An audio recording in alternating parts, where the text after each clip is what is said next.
महत्वपूर्ण तथ्य भारतीय इतिहास से। हड़प्पा सभ्यता का वह स्थल जहाँ से गोदीबाड़ा डॉकयार्ड के साक्ष्य मिले हैं वह है लोथल। जी हाँ, लोथल हड़प्पा सभ्यता का वह स्थल है जहाँ से गोदीबाड़ा डॉकयार्ड यानी कि जहाँ से बंदरगाह के साक्ष्य मिले हैं। ऋग्वेद वह मंडल है, ऋग्वेद का वह मंडल जिसमें चारों वर्णों की उत्पत्ति का उल्लेख है। जी हाँ, 4 वर्ण ब्राह्मण क्षत्रिय वैश्य और शूद्र, ये 4 वर्णों की उत्पत्ति का उल्लेख ऋग्वेद के जिस मंडल में है वह है दशम मंडल। जी हाँ, दशम मंडल में ऋग्वेद के चारों वर्णों की उत्पत्ति का उल्लेख किया गया है। गौतम बुद्ध का वह उपदेश जो दुख और दुख के कारण, दुख के निरोध तथा दुख निरोध मार्ग से संबंधित कहलाता है, वह है 4 आर्य सत्य। जी हाँ, 4 आर्य सत्य जो हैं वह गौतम बुद्ध का वह उपदेश है जो कि दुख के कारण, दुख निरोध तथा दुख निरोध मार्ग से संबंधित है। आजीवक संप्रदाय के संस्थापक थे मक्खली गोशाल। जी हाँ, मक्खली गोशाल ये आजीवक संप्रदाय के संस्थापक थे। गुप्तकालीन राजव्यवस्था का वह पद जिसका प्रयोग बिना जोती हुई भूमि के लिए किया जाता था, अपृहत भूमि। जी हाँ, अपृहत भूमि ये गुप्तकालीन राजव्यवस्था का वह पद था जिसका प्रयोग बिना जोती हुई भूमि के लिए किया जाता था। कनिष्क के शासनकाल में चतुर्थ बौद्ध सभा आयोजित की गई थी। कहाँ? कुंडलवन, कश्मीर में। जी हाँ, कुंडलवन कश्मीर में कनिष्क के ही शासनकाल में ये चतुर्थ बौद्ध सभा आयोजित की गई थी। वह बौद्ध ग्रंथ जिसमें 16 महाजनपदों की सूची उपलब्ध है उसे हम जानते हैं अंगुत्तर निकाय के रूप में। जी हाँ, अंगुत्तर निकाय वह बौद्ध ग्रंथ है जिसमें 16 महाजनपदों की सूची दी गई है। ईसा पूर्व 6ठी सदी में विश्व की प्रथम गणतंत्रात्मक व्यवस्था थी। कौन? तो बिहार की वैशाली में ईसा पूर्व 6ठी सदी में विश्व की प्रथम गणतंत्रात्मक व्यवस्था थी। कहाँ? बिहार के वैशाली में। वह शासक जिसने राज्य के प्रशासन के लिए केंद्रीय स्तर पर अष्टप्रधान की व्यवस्था की थी, उनका नाम है शिवाजी। जी हाँ, शिवाजी वह शासक रहे हैं जिन्होंने अपने राज्य के प्रशासन के लिए केंद्रीय स्तर पर अष्टप्रधान की व्यवस्था की थी। फिरोज तुगलक के द्वारा स्थापित दारुल शफा था। क्या था? जी हाँ, यह एक खैराती अस्पताल था। दारुल शफा इसको स्थापित किया था फिरोज तुगलक ने। हल्दी घाटी के युद्ध में महाराणा प्रताप की सेना के सेनापति थे। कौन? हकीम खान सूर। जी हाँ, हकीम खान सूर साहब ये हल्दी घाटी के युद्ध में महाराणा प्रताप की सेना के सेनापति थे। पानीपत के युद्ध में बाबर की विजय का मुख्य कारण क्या था? उसकी सैन्य कुशलता। जी हाँ, बाबर की सैन्य कुशलता जो थी वह पानीपत के युद्ध में उसकी विजय का मुख्य कारण थी।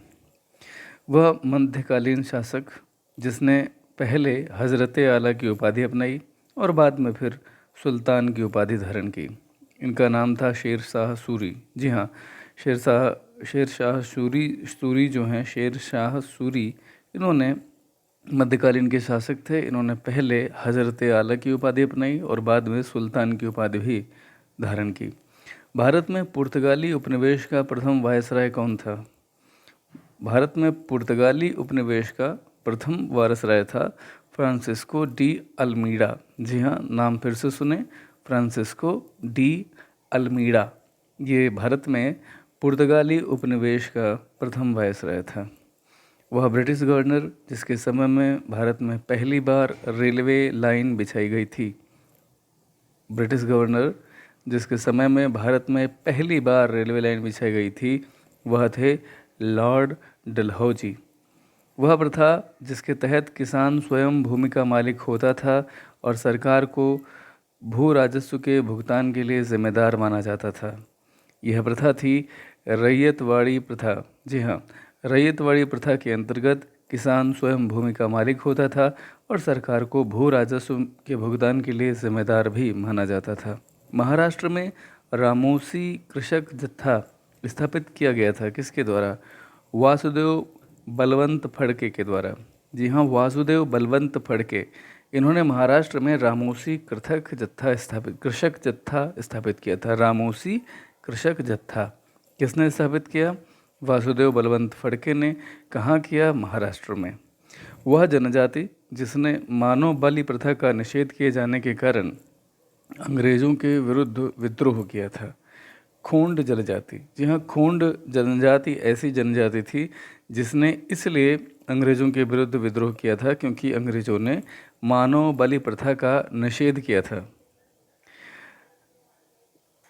चलिए आगे के कुछ तथ्य। सुरक्षा प्रकोष्ठ की नीति या घेरे की नीति किससे संबंधित है?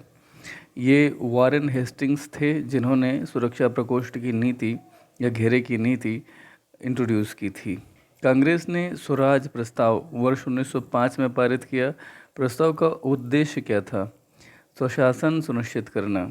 ये उस प्रस्ताव का उद्देश्य था जो कांग्रेस ने स्वराज प्रस्ताव के अंतर्गत 1905 में पारित किया था। क्या था? स्वशासन सुनिश्चित करना। मुसलमान यदि खुश और संतुष्ट हैं तो भारत में ब्रिटिश शक्ति का महत्तम बचाव होगा। यह कथन किसका है? W हंटर का। जी हाँ, हंटर आयोग तो आप लोग सुनते ही होंगे।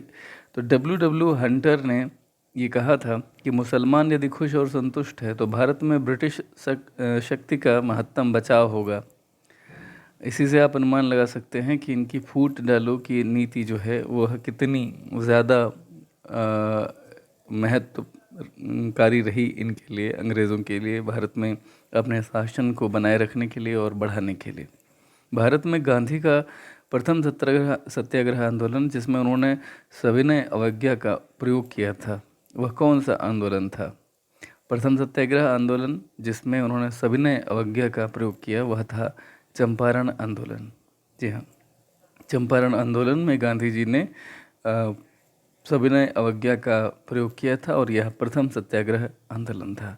वह अधिनियम जिसके बारे में जवाहरलाल नेहरू ने कहा था कि हमें एक ऐसी कार दी गई है जिसमें सब ब्रेक थे किंतु इंजन नहीं था। मतलब सारे ब्रेक थे लेकिन इंजन नहीं था। ये किसने कहा था? ये कहा था जवाहरलाल नेहरू ने। किसके बारे में कहा था? ये 1935 के अधिनियम के लिए कहा गया था। 1935 का अधिनियम अर्थात भारत स्वतंत्रता अधिनियम 1935, माफ़ कीजिएगा, भारत शासन अधिनियम 1935 ये भारत में आया था, 1935 में लागू हुआ था। हमें ऐसे अधिकार दिए गए हैं, ऐसी कार दी गई है जिसमें सारे ब्रेक हैं लेकिन इंजन नहीं है। प्रथम भारतीय जिन्होंने स्वाधीन भारत में गवर्नर जनरल का पदभार ग्रहण किया था, इनका नाम सभी लोग जानते हैं, सी राजगोपालाचारी। जी हाँ, सी राजगोपालाचारी प्रथम भारतीय हैं जिन्होंने स्वाधीन भारत में गवर्नर जनरल का पदभार ग्रहण किया। अंग्रेज़ों द्वारा भारतीयों को 1947 में सत्ता हस्तांतरित किए जाने के समय कांग्रेस के अध्यक्ष कौन थे? JB कृपलानी। जी हाँ, 1947 में जब अंग्रेज़ों ने भारतीयों को सत्ता हस्तांतरित की तो उस समय कांग्रेस के अध्यक्ष थे JB कृपलानी। ये भारतीय इतिहास के कुछ महत्वपूर्ण तथ्य। आइए कला और संस्कृति से संबंधित कुछ महत्वपूर्ण बातें जानते हैं। इसे जानने के हम अगली रिकॉर्डिंग में फ़िलहाल के लिए इतना ही।